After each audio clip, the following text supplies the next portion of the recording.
Welcome to the Story of Liberty. Today, March 22nd, is the day that the great preacher Jonathan Edwards went to be with the Lord in 1758. One of the interesting things that has always interested historians is the search for evidence of God's hand in our nation's history.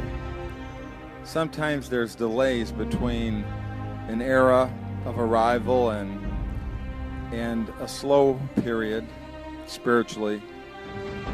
In this case, it was about a half a century before that sunburst of light historians call the Great Awakening occurred. But we came to see that the Great Awakening was actually a reawakening of a deep national desire for God's way of life. It was a hunger so deeply ingrained in the American national spirit that it could really never die. It does go asleep and lie dormant sometimes for decades. But as we have seen God reawaken that desire in 1740, and folks, what he has reawakened once, he could reawaken again.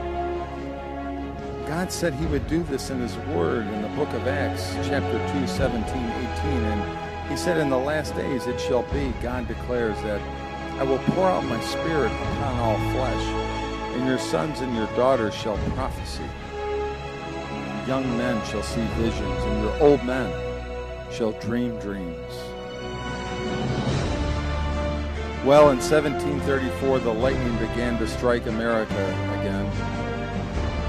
Indeed, nothing short but a series of lightning bolts could have reawakened this slumbering Christian giant. God chose a little town in Massachusetts, Northampton, a town where there was respected theologian who America had yet produced. His name was Jonathan Edwards. He was brilliant.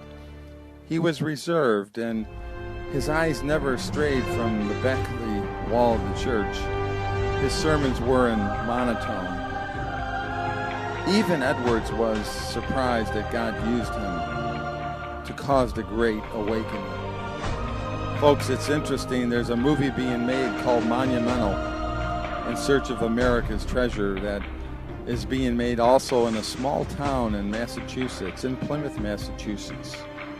Could God be using this to cause the next Great Awakening?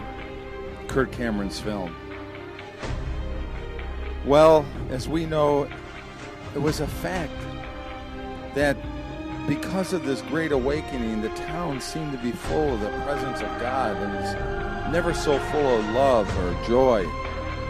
God's presence was in almost every home, and it was a time of joy in families. Parents rejoicing over their children as becoming born-again Christians, and husbands over their wives, and wives over their husbands. People were going to church, to God's sanctuary. It was a day of delight. Public assemblies were beautiful. The congregation was alive in God's service. Public worship. When God pours out his Spirit in a major way like this, he seldom concentrates on one area, and he used other men like George Whitefield. Thus began the ministry of one of the greatest evangelists of the 18th century, one of a handful of men in the history of Christianity used by God to change the course of nations through the power of his Holy Spirit. Folks, go see the movie Monumental, March 27th.